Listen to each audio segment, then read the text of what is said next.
Pencurian dengan pemberatan atau yang biasa disebut dengan curat adalah pencurian yang dalam pelaksanaannya disertai oleh keadaan tertentu yang memberatkan.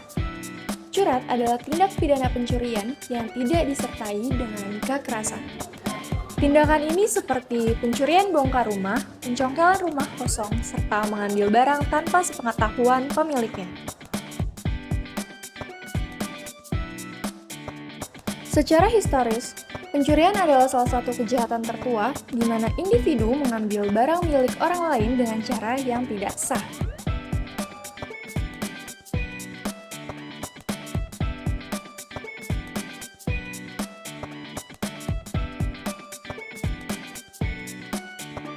Curat atau pencurian dengan pemberatan dapat memiliki dampak yang luas, baik bagi korban, pelaku, maupun masyarakat.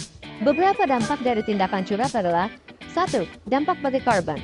Korban sering kehilangan barang berharga atau properti penting yang bisa berdampak besar pada kondisi finansial, bahkan dapat menyebabkan trauma emosional, gangguan kepercayaan. 2. Dampak bagi pelaku. Pelaku pencurian dengan pemberatan bisa dijerat dengan hukuman yang lebih berat sesuai dengan ketentuan hukum pidana yang berlaku. Tindakan kriminal bisa merusak reputasi pelaku dalam masyarakat dan mempengaruhi masa depan. 3. Dampak bagi masyarakat. Kejadian curat dapat menciptakan ketakutan dan rasa tidak aman di lingkungan, sehingga masyarakat mungkin menjadi lebih tertutup atau waspada. Hal ini seperti yang tertuang di dalam Undang-Undang Pasal 362 KUHP dengan isi, barang siapa yang mengambil barang sebagian atau seluruhnya dengan maksud untuk dimiliki secara melawan hukum, maka akan dikenakan tindak pidana penjara selama 5 tahun atau denda sebesar 9 juta.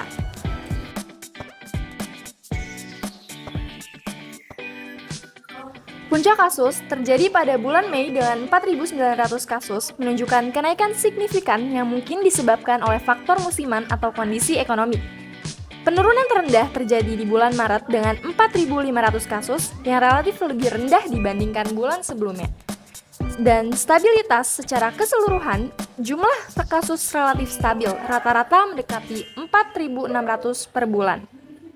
Terdapat beberapa norma yang dilanggar, antara lain 1. Norma hukum. Norma ini berkaitan dengan pelanggaran hukum yang jelas, yaitu mengambil barang milik orang lain secara melawan hukum dengan unsur-unsur pemberatan, seperti dilakukan malam hari, oleh lebih dari satu orang dengan perusakan dan lain-lain. 2. Norma sosial. Pencurian dengan pemberatan juga melanggar norma sosial, karena merusak kepercayaan dalam masyarakat, terutama ketika tindak kejahatan tersebut menimbulkan kerugian materi maupun psikologis bagi korban. 3. Norma moral atau etika. Pencurian dengan pemberatan melanggar norma etika dan moral karena tindakan ini menunjukkan perilaku yang tidak sesuai dengan standar moral, yakni mengambil hak milik orang lain tanpa izin dengan cara yang merugikan. Norma agama. Sebagian besar agama juga mengajarkan bahwa mencuri adalah perbuatan yang dilarang, apalagi jika dilakukan dengan kekerasan atau cara-cara yang melibatkan pemberatan. Upaya-upaya mencegah terjadinya curat. 1. Melakukan patroli di sekitar lingkungan. 2. Pemasangan kamera CCTV di area yang strategis. Ketiga, memasang kunci tambahan seperti untuk pagar, pintu, dan jendela. Yang keempat, peningkatan penerangan di sekitar lingkungan setempat. Yang kelima, tingkatkan peran security di area perumahan, kantor, tempat usaha, dan sebagainya.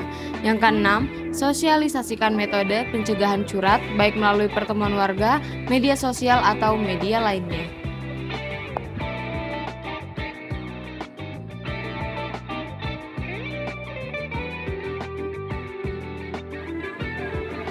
Berita mengabarkan, dalam 10 hari, Polres Serang berhasil menangkap 10 tersangka kasus pencurian dengan pemberatan dan pencurian kendaraan bermotor dalam operasi yang berlangsung dari 12 hingga 22 Oktober tahun 2024. Para tersangka beroperasi di berbagai lokasi seperti Kecamatan Jawilan, Cikande, dan Pasar Induk Raub.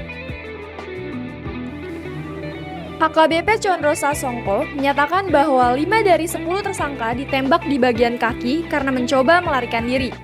Dari tangan pelaku, polisi menyita 18 kendaraan roda 2 dan berbagai alat yang digunakan untuk mencuri, termasuk kunci letter T dan senjata tajam. Mereka juga tidak hanya mencuri pada malam hari, tetapi juga berani melakukan pada siang hari.